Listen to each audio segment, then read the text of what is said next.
Hari ini bila Datuk Seri Ahmad Zahid mendapat discharge not amounting to acquittal ataupun dilepaskan tanpa dibebaskan, bukan main lagi dia duk balon tuan-tuan, seolah-olah macam inilah kes pertama dalam sejarah. Malah ada yang mendesak supaya Peguam Negara memberikan penjelasan yang terperinci dalam sejarah sistem perundangan negara kita ni. Tidak pernah orang buat representasi dan representasi dia itu diterima. Jabatan Peguam Negara membuat penerangan terperinci kenapa Peguam Negara menerima representasi. Ini kes Datuk Zahid ni, kes yang pertama di mana 11 perkara. Sebab kenapa Jabatan Peguam Negara memohon kepada Hakim Colin Squarah untuk melepaskan tanpa dibebaskan Datuk Seri Ahmad Zahid Hamidi. 11 sebab. Siapa yang tak tahu apa 11 sebab ni, tengok video saya yang sebelum ini. Dinyatakan dengan jelas satu persatu. Saya tak faham kenapa saya dah explain tentang 11 benda ni. Kalau saya boleh dapat apa 11 perkara yang menjadi asas sehingga menyebabkan Peguam Negara membebaskan Datuk Seri Zahid dan juga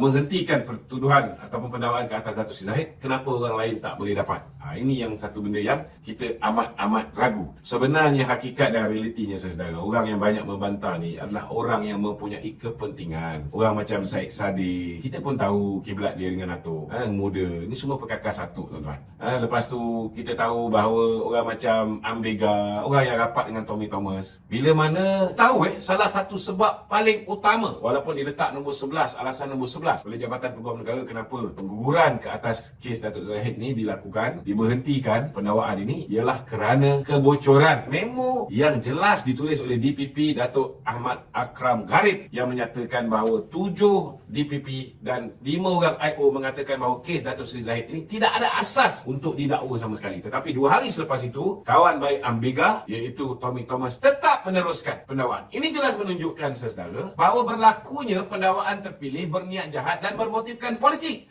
Seperti mana yang Tommy Thomas sendiri tulis dan telah disiasat oleh pasukan petugas khas, dan pasukan petugas khas dah mencadangkan supaya Tommy Thomas ni didakwa, tuan-tuan. Dia dah melakukan lebih kurang 17 kesalahan. Itu punca kenapa bila dah kantoi, tuan-tuan, maruah Jabatan Peguam Negara ni tercemar akibat daripada perbuatan Tommy Thomas yang dia sendiri dedahkan.